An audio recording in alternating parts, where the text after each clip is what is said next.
नलगोंडा जिला विद्याशाखा ऑनलाइन कक्षाओं के लिए सभी छात्रों को स्वागत है। आज हम 8वीं कक्षा के पाठ दिल्ली से पत्र भाग 2 दूसरा भाग पढ़ने जा रहे हैं। पत्र की विधाओं में हम पढ़ चुके थे औपचारिक और अनौपचारिक पत्रों के बारे में। यह पत्र दिल्ली से लिखा गया पत्र है। वह पत्र अपने पिताजी को एक बेटा लिख रहा है और वह दिल्ली को विहार यात्रा के लिए गया है और वहाँ पर जो इमारत देखे थे, पुरानी इमारत देखे थे, वह पुरानी इमारतों में हम पढ़ चुके थे। कौन कौन से थे? कुतुब मीनार, लाल किला, जंतर मंतर, जामा मस्जिद और हज़रत निज़ामुद्दीन दरगाह।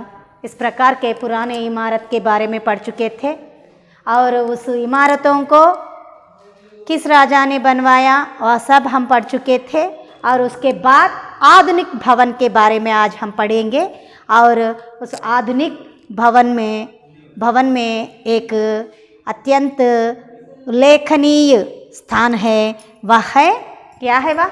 राष्ट्रपति भवन। राष्ट्रपति भवन, राष्ट्रपति भवन। यहाँ पर हमारे देश के प्रथम नागरिक राष्ट्रपति रहता है। वह भवन है राष्ट्रपति भवन।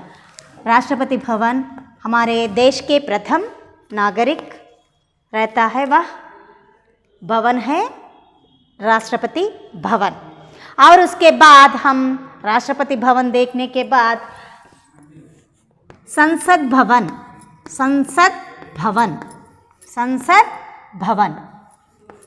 पार्लियामेंट। संसद भवन का अर्थ है पार्लियामेंट। पार्लियामेंट हम लोगों को मालूम है, वहाँ पर हमारे राजनीति नेताओं का समावेश होता है। वहाँ पर देश के सभी कार्यक्रमों का आयोजन वहाँ से ही किया जाता है। वह संसद भवन है। वह क्या है? संसद भवन। पहले हम क्या देखे थे? राष्ट्रपति भवन। उसके बाद हम कहाँ चले? हाँ, संसद भवन देखने चले थे। हाँ, और उसके बाद हमने कहाँ गए थे? यह 2 स्थान है, बहुत उल्लेखनीय स्थान है। देश में बहुत उल्लेखनीय स्थान है। बहुत बड़े सुंदर भवन है और मजबूत भवन है। और उसके बाद हमने इंडिया गेट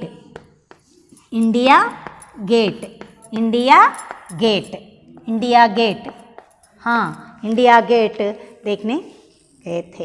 यह है इंडिया गेट। और उसके बाद हम अक्षरधाम मंदिर और उसके बाद हमने अक्षरधाम मंदिर।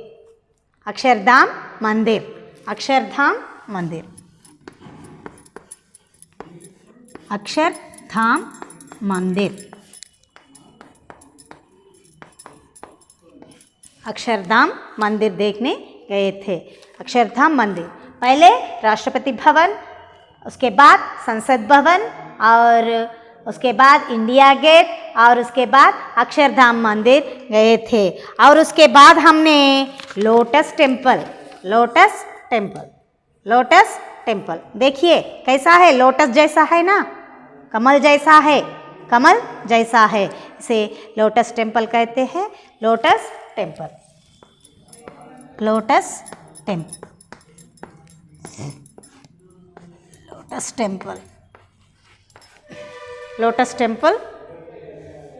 टेम्पल देखने गए थे। और उसके बाद हम संग्रहालय का अर्थ मालूम है? संग्रहालय, हाँ, म्यूजियम। संग्रहालय का अर्थ होता है म्यूजियम।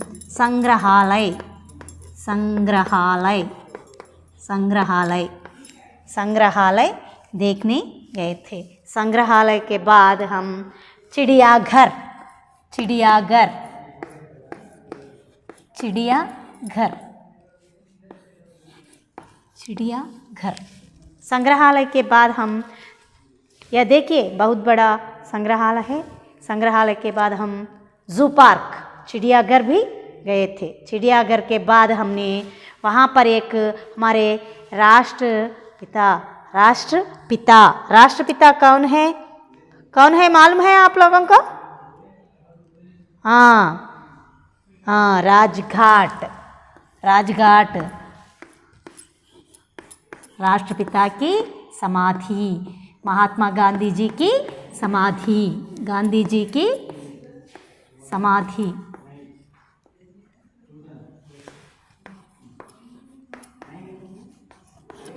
की समाधि राजघाट, यह स्थान भी हम देखकर आए थे।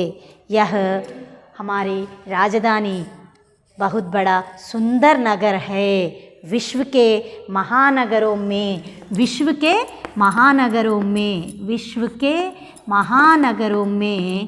यह एक नगर है। विश्व के एक महानगर हमारे देश की राजधानी है। यह यमुना नदी के गोद में, यमुना नदी के किनारे,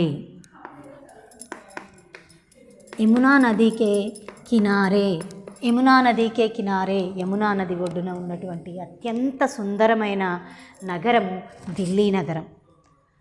इस प्रकार हमने पुरानी इमारत देखे थे और उसके बाद आधुनिक भवन भी देखे थे। जैसे आधुनिक भवनों में राष्ट्रपति भवन, संसद भवन, इंडिया गेट, अक्षरधाम मंदिर, लोटस टेम्पल, संग्रहालय, चिड़ियाघर और राजघाट, गांधी जी की समाधि भी देखे थे। यह दिल्ली नगर विश्व के महानगरों में एक है और यह यमुना नदी के किनारे यह नगर बसा है।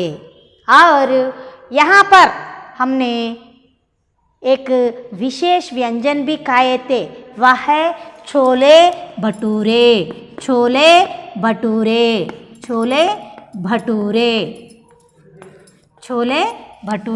विशेष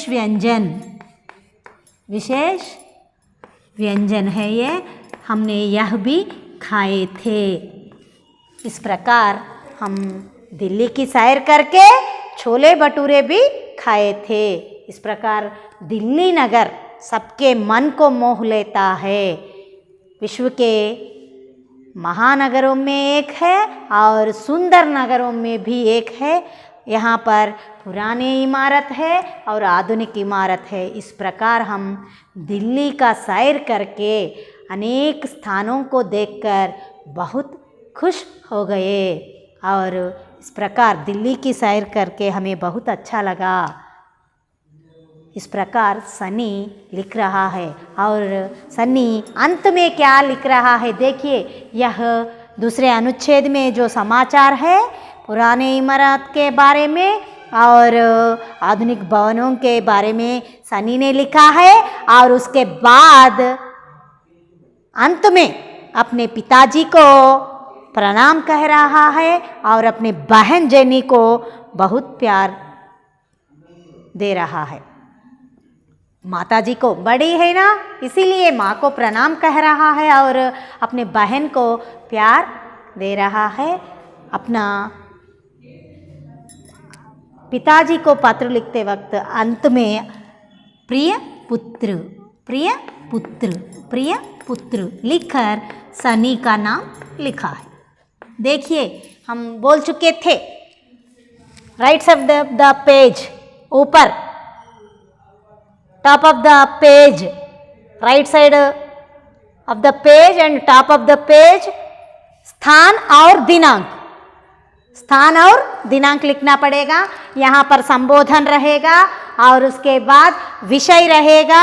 अपने कुशल समाचार एक अनुच्छेद में लिखेंगे और विषय के बारे में दूसरे अनुच्छेद में लिखेंगे और यहाँ पर धन्यवाद कहेंगे और कौन किसको लिख रहा है यहाँ पर अपना नाम लिखेंगे और यहाँ पर देखिए पता लिखना पड़ेगा। यहाँ पर पता, किसको पत्र लिख रहे हैं, किसको पत्र लिखे, उसका पता भी लिखना पड़ेगा, इसका पता भी लिखना पड़ेगा। इस प्रकार पार्ट्स ऑफ द लेटर, देखिए पत्र के अंग होते हैं, किस प्रकार लिखना है हम 7वीं कक्षा में भी पढ़ चुके थे। उसी प्रकार अब हम देखिए दिल्ली से पत्र में, अपने अनौपचारिक पत्र में एक पत्र पिताजी को पत्र है, वह है दिल्ली से पत्र। पत्र में क्या किस प्रकार लिखना है, कहाँ पर क्या लिखना है, अंग का ध्यान देकर पत्र लिखने के लिए कोशिश कीजिए। ठीक है ना बच्चों? कल क्या करना पड़ेगा, आप सब लोग पुरानी इमारतों के बारे में पढ़कर आना है और आधुनिक भवनों के बारे में भी लिख कर लाना है। और पुरानी इमारत कौन बनवाया और उसकी विशेषता भी लिखना पड़ेगा। और उसके बाद आधुनिक भवनों में देखिए यहाँ पर जो भवन दिए गए हैं उसके बारे में भी पढ़कर आना है। मैं पूछूंगी पुरानी इमारतों के बारे में और आधुनिक भवनों के बारे में। हाँ बच्चों, पत्र किस प्रकार लिखना है, मित्र को लिख सकते हैं, पिताजी को, और हमारे पाठशाला में अपने प्रधानाध्यापक जी को या कक्षा अध्यापक जी को छुट्टी पत्र भी लिख सकते हैं। वह अनौपचारिक और औपचारिक पत्र होते हैं। समझिए difference between formal and informal letters. Okay, हाँ। और उसके बाद देखिए अभ्यास कार्य के बारे में। देखिए यहाँ पर पृष्ठ पलटिए, देखिए, सुनो बोलो, पाठ के चित्र देखिए, किसी एक के बारे में लिखिए। मैंने अब तक कुछ चित्र दिखाई थी और हमारे पाठ्य पुस्तक में भी कुछ चित्र है। किसी एक चित्र के बारे में, यहाँ पर कुछ पुराने इमारत है और आधुनिक भवन भी है, इसके बारे में कोई भी एक चित्र के बारे में अपने मनपसंद, देखिए लाल किला आपको पसंद आई तो उसके बारे में लिख सकते, कुतुब मीनार और लोटस टेम्पल, कोई भी एक चित्र के बारे में। पाठ में जो चित्र दिए गए हैं, जो विवरण दिया गया है, एक चित्र के बारे में आप लिखकर लाइए। यह पत्र किसके बारे में है? दूसरा प्रश्न है, यह पत्र किसके बारे में है? हाँ, दिल्ली नगर के बारे में है। यह हमारी राजधानी है, भारत की राजधानी दिल्ली है। यह तो विश्व के महानगरों में एक है। यहाँ पर अनेक देखने लायक स्थान है, देखने लायक स्थान है, दर्शनीय कह सकते हैं या देखने लायक।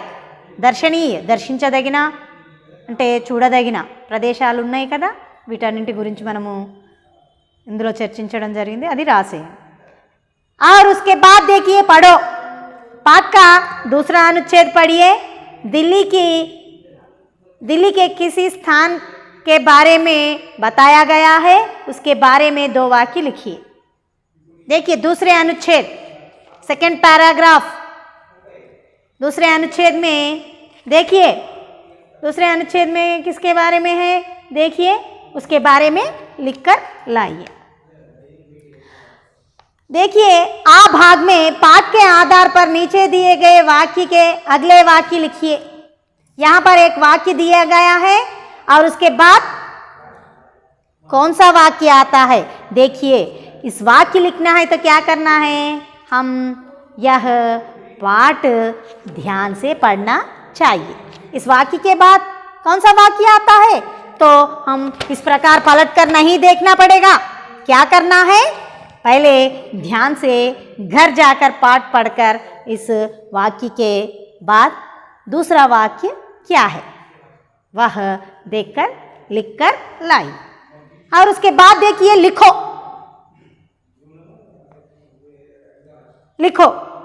उसमें नीचे दिए गए प्रश्नों के उत्तर लिखिए। सन्नी ने पत्र क्यों लिखा होगा? सन्नी पत्र क्यों लिखा होगा? ఎందుకు రాసి ఉంటాడు చెప్పండి? हाँ वह दूर गया होगा अपने पिताजी को अपने कुशल समाचार भेजने हेतु और वह जो स्थान देखे थे वह स्थानों के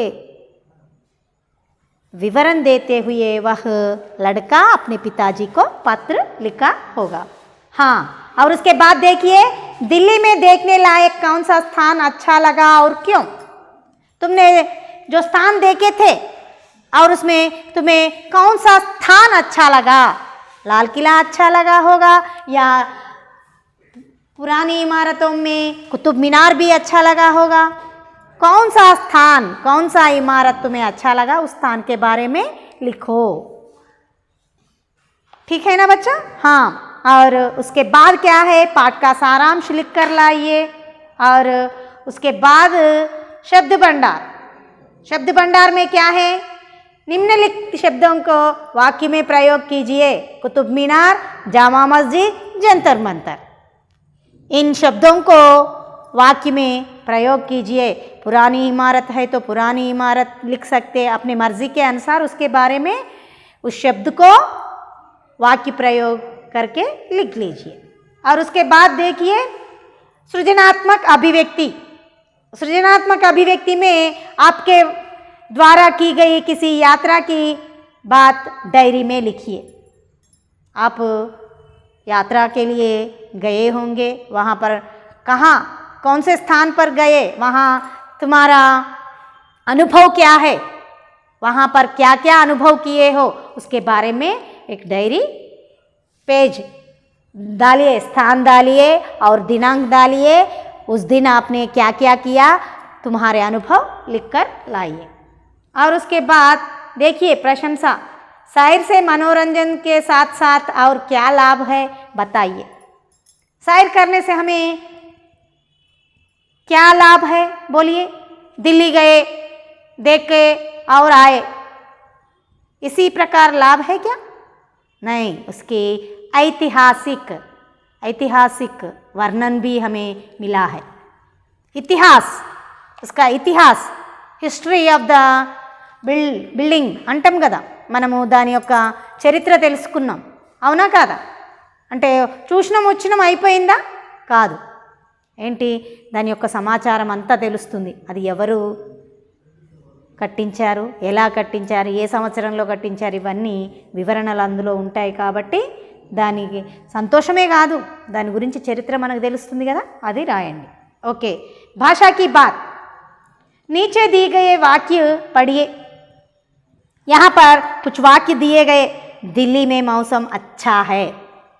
देखिए यहाँ पर अक्षर, देखिए शब्द कैसा है, अच्छा, इसे रेखांकित कर लीजिए। और उसके बाद देखिए कुतुब मीनार पुरानी इमारत है, पुरानी, और यहाँ पर पुरानी हाईलाइट किया गया है, यहाँ पर अच्छा, और यहाँ पर लाल, एक मजबूत, सुंदर। इस प्रकार जो शब्द आए हैं ऊपर दिए गए वाक्यों में अच्छा, पुरानी, लाल, एक, मजबूत और सुंदर, इस प्रकार शब्द क्या कर रहे हैं, क्या बता रहे हैं? हाँ, संज्ञा या सर्वनाम के, संज्ञा या सर्वनाम के। रुकिए, यहाँ पर कौन कौन से हैं? अच्छा, अच्छा, पुरानी, लाल, मजबूत, एक, इस प्रकार के गुण, उसका गुण, उसका विशेषता, गुण या विशेषता, गुण या विशेषता, गुण या विशेषता बतलाने वाले शब्द है। गुण या विशेषता बतलाने वाले शब्द है। इसे क्या कहेंगे हम? विशेषण कहेंगे। तेलुगु में भी वही शब्द है, तेलुगु में भी वही शब्द है। अंग्रेजी में तो इसे एडजेक्टिव कहते हैं। विशेषण, विशेषण क्या है? उसका गुण, अच्छा है, बुरा है, कड़वा है, मीठा है, इस प्रकार बोलते रहते हैं, वह संज्ञा या सर्वनाम का गुण बताते हैं। संज्ञा या सर्वनाम की విశేషత, సంజ్ఞ या సర్వనామం. ఆ విశేషత దేని గురించి కావచ్చు? సంజ్ఞ కావచ్చు, సర్వనామం కావచ్చు. నౌన్ ఆర్ ప్రొనౌన్, నామవాచకం యొక్క లేదా సర్వనామం యొక్క గుణాన్ని తెలిపేది విశేషణము. ఇందులో టైప్స్ ఉన్నాయి, ఒక 4 భాగాలు ఉన్నాయి. అందులో చూడండి ఒక్కసారి. गुणाన్ని తెలిపేది విశేషణం అంటున్నాము. 4 विधाएं हैं, 4. एक है गुणवाचक, गुणवाचक विशेषण, गुणवाचक विशेषण. गुणवाचक 4 विशेषण हैं.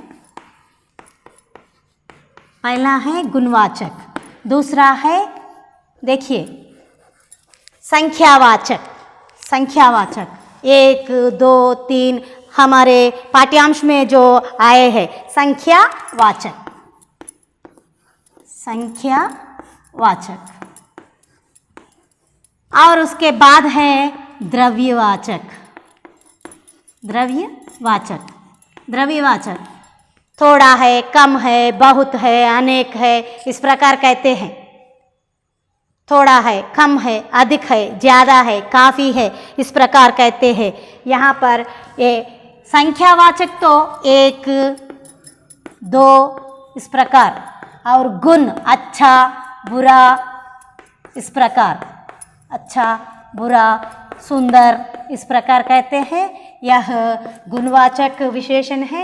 संख्यावाचक में 1, 2 अनेक इस प्रकार है, वह संख्यावाचक विशेषण होता है. द्रव्यवाचक में तो बहुत, अधिक इस प्रकार द्रव्यवाचक में होता है. और उसके परिणाम द्रव्य परिणाम, द्रव्य नहीं होता, ये परिमाणवाचक है, परिमाणवाचक है, परिमाणवाचक. एक गुणवाचक, संख्यावाचक, परिमाणवाचक और सार्वनामिक विशेषण. सार्वनामिक विशेषण, सार्वनामिक विशेषण.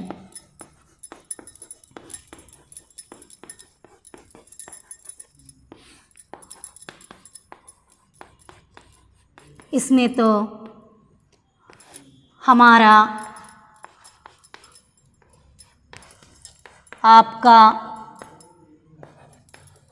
मेरा इस प्रकार सार्वनामिक विशेषण होते हैं. गुणवाचक, संख्यावाचक, परिमाणवाचक, सार्वनामिक विशेषण होते हैं. इस प्रकार विशेषण में 4 भाग होते हैं. अच्छा बुरा सुंदर, अधिक बहुत, एक अपना पराया, इस प्रकार हमारा तुम्हारा आपका मेरा इस प्रकार विशेषण होते हैं. इस 4 विशेषणों के बारे में हमारे पाठ्यांश में मजबूत यहाँ पर दिया गया है. लाल, पुरानी, अच्छा, एक इस प्रकार विशेषणों के बारे में लिखा हुआ है. पाठ पढ़िए और विशेषणों को रेखांकित कीजिए और क्या करना है, उसे लिखकर लाइए.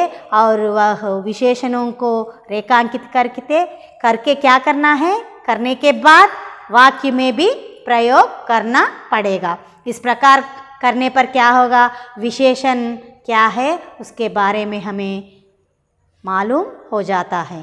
अच्छा बच्चों समझ में आया? हाँ वही है. हाँ देख कर, हाँ अच्छा बच्चा है, हाँ अच्छा बच्चा है, ये भी एक विशेषण है.